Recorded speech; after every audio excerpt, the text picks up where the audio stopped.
2024 సార్వత్రిక ఎన్నికలు ముగిశాయి. అయితే సైకిల్ జోరు తన ప్రభంజనాన్ని అయితే కొనసాగించింది.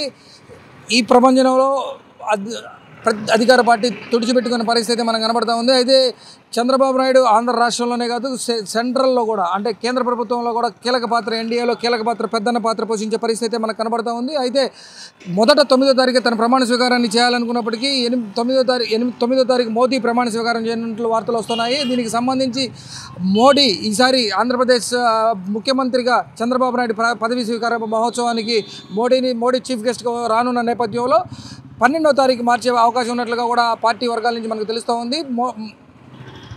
ఈ నెల 12వ తారీఖు అమరావతి పరిసర ప్రాంతాల్లోనే చంద్రబాబు నాయుడు ప్రమాణ స్వీకార మహోత్సవం ఉండేటట్లు తెలుస్తూ ఉంది. దీనికి సంబంధించి దేశ ప్రధాని మోడీ ముఖ్య అతిథిగా హాజరై ఉన్నట్లు కూడా పార్టీ వర్గాల నుంచి తెలుస్తూ ఉంది. అలానే కొంతమంది చంద్రబాబు నాయుడుకు సన్నిహితులు అంటే వివిధ రాష్ట్రాల ముఖ్యమంత్రులు, అలానే చంద్రబాబు నాయుడుకు సన్నిహితులు, తమిళనాడు నుంచి స్టాలిన్, అలానే రజనీకాంత్, అలా కొంతమంది చంద్రబాబు నాయుడుకు కొంత సన్నిహితులు అయితే ఉన్నారు. వారందరూ కూడా వచ్చే అవకాశం ఉంది. అలానే తెలంగాణ నుంచి రేవంత్ రెడ్డి కూడా చంద్రబాబు నాయుడు ప్రమాణ స్వీకార మహోత్సవానికి సంబంధించిన ఆహ్వాన పత్రిక అందజేయనున్నట్లుగా కూడా తెలుగుదేశం పార్టీ వర్గాలు అయితే చెప్తా ఉన్నాయి. వీటన్నిటిని కనుక చూసినట్లయితే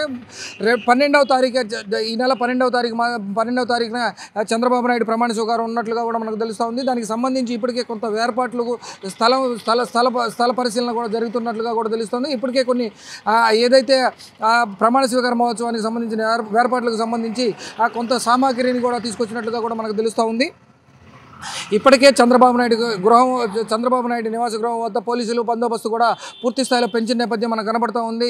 ఇప్పటికే ఈ ఎన్నికలకు ముందే చంద్రబాబు నాయుడికి ఇంటెలిజెన్స్ నిఘా వర్గాల ద్వారా కొంత లైఫ్ థ్రెట్ ఉందని చెప్పడంతో 12+12గా ఎన్ఎస్జీ సెక్యూరిటీని పెంచిన విషయం మనకు తెలుసు.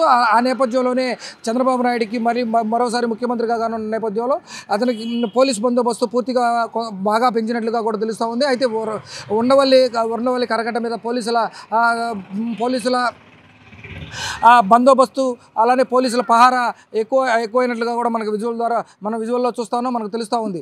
అయితే మొత్తానికి చంద్రబాబు నాయుడు ఈసారి ఆంధ్ర రాష్ట్ర ఎన్నికల్లోనే కాకుండా ఆంధ్ర రాష్ట్ర రాజకీయాల్లోనే కాకుండా దేశ రాజకీయాల్లో కూడా ఒక కీలక పాత్ర పోషిస్తున్నట్టు మనకు తెలుస్తూ ఉంది.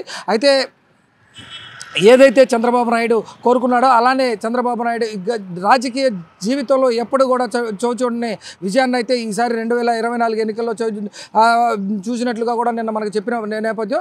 అలాంటి పరిస్థితుల్లో చంద్రబాబు నాయుడు ప్రమాణ స్వీకారానికి దేశం నలుమూలల నుంచి కూడా ప్రముఖులందరూ రానున్న నేపథ్యంలో పూర్తి స్థాయిలో బందోబస్తు, వారికి వేర్పాట్లు, వాటన్నిటి మీద కూడా ఈరోజు సాయంత్రం పార్టీలో ఉన్న సీనియర్ నాయకులతో కొంత చర్చించే అవకాశం ఉన్నట్లుగా కూడా పార్టీ వర్గాల నుంచి మనకు తెలుస్తూ ఉంది. చంద్రబాబు నాయుడు వ్యక్తిగత భద్రత కూడా కొంత పెంచుతున్నట్లుగా కూడా మనకు తెలుస్తూ ఉంది. వీటన్నిటినీ కనుక ఒక్కసారి మనం చూసుకున్నట్లయితే చంద్రబాబు నాయుడు ప్రభ పెరిగిందని అనుకోవాలి. అలానే మంత్రిమండలి విస్తరణ గురించి కూడా కొంత ఈరోజు సీనియర్ నాయకులు, అలానే ఏదైతే తెలుగుదేశం పార్టీలో ఉన్న సీనియర్ నాయకులు, అలానే గెలిచిన ఎమ్మెల్యేలు, అలానే మిత్రపక్షాలతో కూడా కొంత చర్చించే అవకాశం ఉన్నట్లుగా కూడా మనకు తెలుస్తూ ఉంది. అయితే చంద్రబాబు నాయుడు ప్రమాణ స్వీకారం 12వ తారీఖునే ఉండనున్నట్లు కూడా మనకు తెలిసిన నేపథ్యం ఇది.